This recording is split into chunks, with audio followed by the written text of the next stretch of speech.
Bismillahirrahmanirrahim. Bütün il boyu yorulan ruhumuz, çirklənən qəlbimiz və dağınıq zehnimiz üçün nəhayət o böyük xilas anı gəlib çatdı. Əziz və dəyərli izləyicilər, 11 ayın sultanı, rəhmət və məğfirət ayı olan Ramazan qapımızı döyür. Siz bilirsinizmi bu ay girəndə göy üzündə nələr baş verir? Peyğəmbərimiz sallallahu aleyhi və alihi və səlləm Səhih-i Buxaridə keçən kəlamında bu kosmik dəyişikliyi belə müjdəliyir. Ramazan ayı girdiyi zaman cənnətin qapıları sonuna qədər açılar, cəhənnəmin qapıları bağlanar və şeytanlar zəncirlənər. Bu, sadəcə mədəni ac saxlamaq ayı deyil, bu ruhu doyurmaq ayıdır. Bugün sizinlə Ramazanın o müqəddəs birinci gününə necə girməli olduğumuzu, ilk günün möhtəşəm duasını oxuyub təhlil edəcəyik. Sizə Peyğəmbərimizin sallallahu aleyhi və alihi və səlləmin sübh tezdən imsak vaxtında etdiyi sirləri və sübhün o qaranlıq saatlarında gizlənən bərəkəti danışacağam. İmam Əlinin orucunu açdığı o təvazükar iftar süfrəsinin mənzərəsini çəkəcək və iftar anında oxunan, qəbulu qəti olan duaları öyrənəcəyik. Dərin bir nəfəs alın, niyyətinizi edin. Ramazana necə başlamalıyıq? Peyğəmbərimiz sallallahu aleyhi və alihi və səlləm Şaban ayının son günündə səhabələrini toplayıb elə bir xütbə oxumuşdu ki, bu xütbə insanların oruca olan baxışını kökündən dəyişmişdi. İmam Əli əleyhisselam rəvayət edir ki, Rəsulullah o gün minbərə çıxdı və belə buyurdu. Ey insanlar! Allahın ayı bərəkət, rəhmət və bağışlanmayla sizə doğru gəlməkdədir. Bu elə bir aydır ki, onun günləri günlərin ən yaxşısı, gecələri gecələrin ən yaxşısı, saatları saatların ən yaxşısıdır. Diqqət edin. Peyğəmbər sallallahu aleyhi və alihi və səlləm Ramazana sadəcə bir zaman dilimi kimi deyil, sanki uzaqdan gələn çox əziz, çox hörmətli bir qonaq kimi müraciət edir. Sizə doğru gəlməkdədir, deyir. O qonağı necə qarşılamalıyıq? Peyğəmbər davam edir. Ey insanlar! Siz bu ayda Allahın ziyafətinə dəvət olunmusunuz. Bu ayda sizin nəfəs almağınız təsbih, yuxunuz ibadət, əməlləriniz məqbul və dualarınız müstəcabdır, yəni qəbul olunandır. Bu böyük bir müjdədir. Oruç tutan insanın yatdığı yuxu belə, oyanıq halda qıldığı namaz qədər savab yazılır. Çünki o bədən Allah üçün acdır, Allah üçün susuzdur. Bu ay keçmişə süngər çəkmək ayıdır. Ramazanın birinci günü təməlin qoyulduğu gündür. Bir binanın təməli necə atılarsa, sonu da elə gedər. Buna görə də birinci günün xüsusi bir duası var. Bu dua, orucun sadəcə mədə ilə deyil, bütün varlıqla tutulmasını Allaha niyyət etməkdir. Gəlin o duanı birlikdə oxuyaq və hər cümləsini qəlbimizə həkk edək. Allahum nec'al siyami fihi siyaməs saimin və qiyami fihi qiyaməl qaimin. Tərcüməsi, Allahım, mənim bu aydakı orucumu həqiqi oruç tutanların orucundan, bu aydakı ibadətimi, gecə oyaqlığımı həqiqi ibadət edənlərin ibadətindən qərar ver. Niyə həqiqi oruç tutanlar deyirik? Çünki Peyğəmbərimiz buyurur ki, neçə-neçə oruç tutanlar var ki, onların orucdan qazancı ancaq aclıq və susuzluqdur.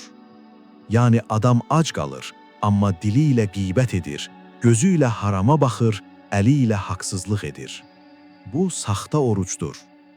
Bu dua ilə biz Allahdan bizi o saxtakarlıqdan qorumağı istəyirik. Dua belə davam edir. وَنَبِّهْنِي فِيهِ عَنْ نَوْمَةِ الْغَافِلِينَ. Tərcüməsi, məni bu ayda qafillərin, yəni Allahı unutanların yuxusundan oyat. Buradakı yuxu, gecə yatdığımız yuxu deyil, bu ruhun yuxusudur. Dünyanın puluna, malına, davasına aldanıb, ahirəti unutmaq yuxusudur. Ramazanın birinci günü biz Allaha yalvarırıq ki, Rəbbim, məni sirkələ, məni özümə gətir, məni oyat. Və duanın sonu. وَحَبْ لِي جُرْمِي فِيهِ يَا إِلَٰهَ الْعَالَمِينَ وَاعْفُ عَنِّي يَا عَافِيًا عَنِ الْمُجْرِمِينَ. Mənim günahlarımı bu ayda bağışla, ey aləmlərin Rəbbi, və məni əff et, ey günahkarları əff edən. Əziz izləyicilər, birinci günün səhərində üzünüzü qibləyə çevirib bu duanı tam bir səmimiyyətlə oxuyun. Bu Allaha verilən bir sözdür. Rəbbim, mən sadəcə mədəmi deyil, bütün ruhumu sənin üçün oruclu edirəm. Orucun ən gözəl, ən sirli anlarından biri imsak vaxtıdır, səhur. Gecənin qaranlığında hamı şirin yuxudaykən siz sırf Allahın əmri üçün isti yatağınızdan qalxırsınız, işıqları yandırırsınız və süfrə arxasına keçirsiniz. Bəziləri tənbəllik edib, gecədən yiyim yatım səhər durmaram deyir. Amma onlar nəyi itirdiklərinin fərqində deyirlər. Peyğəmbərimiz sallallahu aleyhi və alihi və səlləm Səhih-i Buxaridə çox kəskin bir tövsiyə edərək buyurur. Səhur yeməyi yiyin, çünki səhurda mütləq bir bərəkət vardır. Başqa bir səhih hədisdə isə bu bərəkətin ölçüsünü belə bəyan edir. Səhur yeməyi tamamilə bərəkətdir. Bir qurtum su ilə də olsa onu əsla tərk etməyin. Çünki Allah və onun mələkləri səhur yeməyi yeyənlərə səlavat, dua edərlər. Təsəvvür edirsinizmi? Siz gecə qalxıb ailənizlə bir parça çörək, bir stəkan su içirsiniz və o an göydəki milyonlarla mələk sizin üçün Allaha dua edir. Səhabi Zeyd ibn Sabit radiyallahu anhu o feyzi belə xatırlayır. Biz Rasulullahla birlikdə səhur yeməyi yedik, sonra o sübh namazına qalxdı. Ondan soruşdular, səhurla azan arasında nə qədər vaxt vardı? Dedi, 50 ayə oxunacaq qədər bir vaxt. Yəni Peyğəmbər sallallahu aleyhi və alihi və səlləm imsakı gecənin yarısı deyil, sübhə yaxın edərdi ki, həm bərəkətli olsun, həm də sübh namazı qəzaya getməsin.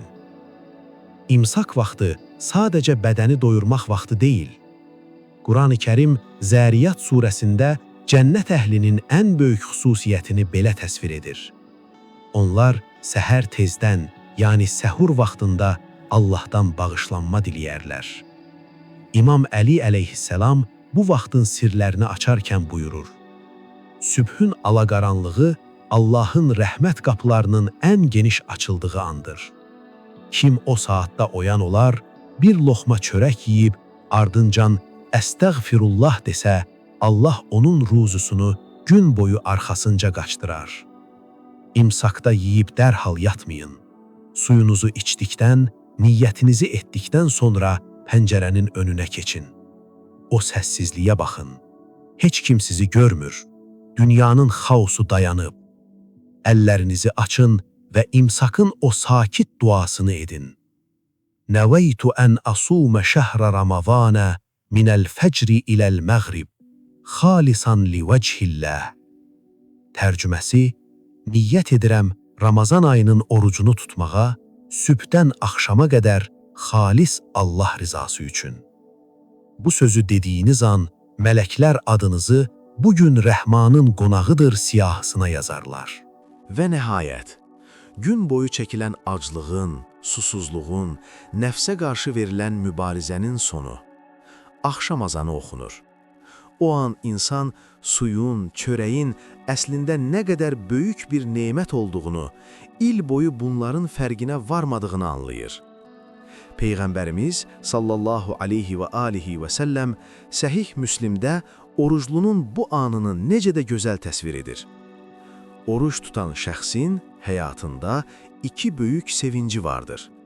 Biri iftar vaxtı orucunu açarkən yaşadığı sevinç, digəri isə qiyamət günü Rəbbinə qovuşanda orucunun mükafatını görərkən yaşayacağı sevincdir. Və əlavə edir. Allaha and olsun ki, oruclunun ağzının, yəni aclıqdan gələn qoxusu Allah qatında misk qoxusundan daha gözəldir. Peyğəmbərimiz sallallahu aleyhi və alihi və səlləm iftarı necə açardı? O, axşam namazını qılmazdan əvvəl iftar etməyə, yəni orucu açmağa tələsərdi. O, süfrəyə oturduqda çox böyük yeməklər, ziyafətlər axtarmazdı.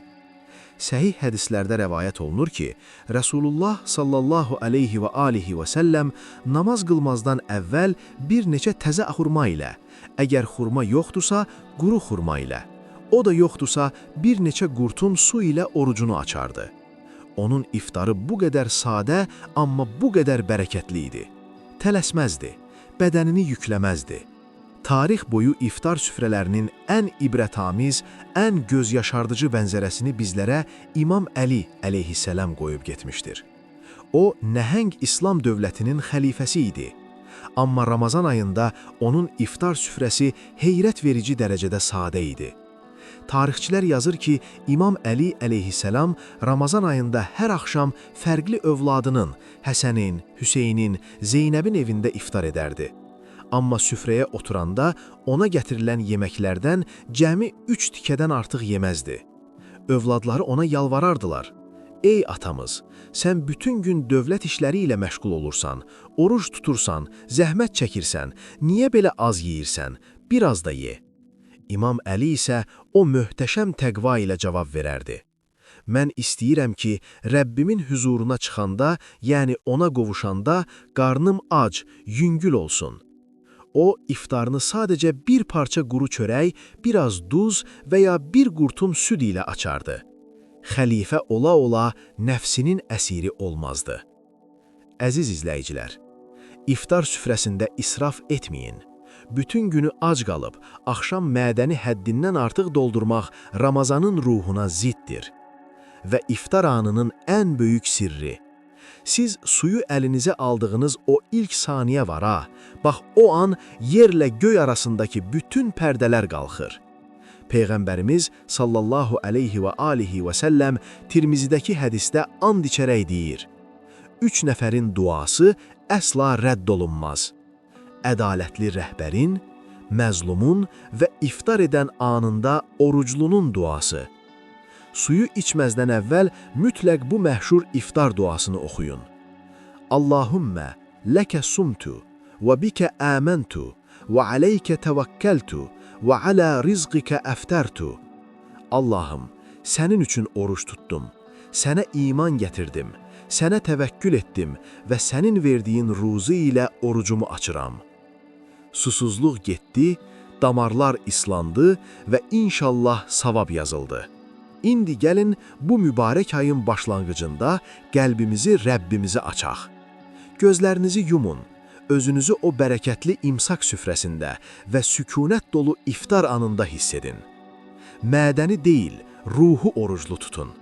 Səhər oyananda birinci günün duasını xatırlayın. Allahım, məni həqiqi oruc tutanlardan et. Dilinizi qeybətdən, gözünüzü haramdan, qəlbinizi kindən uzaq tutun. Həqiqi oruc budur. İmsakın bərəkətini qaçırmayın. Yuxunuza qalib gəlin. O 50 ayəlik vaxtda oyanın, suyunuzu için və mələklərin sizin üçün etdiyi o böyük duanı qazanın. İftarda təvazükar olun. Süfrədə İmam Əlinin əleyhisselamın o quru çörəyini xatırlayın. İsraf etməyin və ilk qurtumu içməzdən dərhal əvvəl qəbul olunacağına qəti inanaraq ən böyük duanızı edin. O dua əsla rədd olunmayacaq. Dərindən nəfəs alın. Siz artıq Rəhmanın xüsusi ziyafətinin qonağısınız. Əgər bu video sizin Ramazana daha şuurlu, daha huzurlu başlamağınıza səbəb oldusa, zəhmət olmasa bəyən düyməsinə basaraq bizə dəstək olun. Kanalımıza abunə olun ki, bu mübarək ayda mənəvi səfərimizə birlikdə davam edək. Və rəy bölməsində Ramazana daxil olarkən Allaha olan nidanızı və niyyətinizi bildirmək üçün bu cümləni yazın. Allahım, bizə bu ayı sənin razılığınla tamamlamağı və həqiqi oruç tutanlardan olmağı nəsib elə. Ramazan ayınız mübarək, oruclarınız qəbul, iftarlarınız bərəkətli olsun. Hələlik, Allah amanında.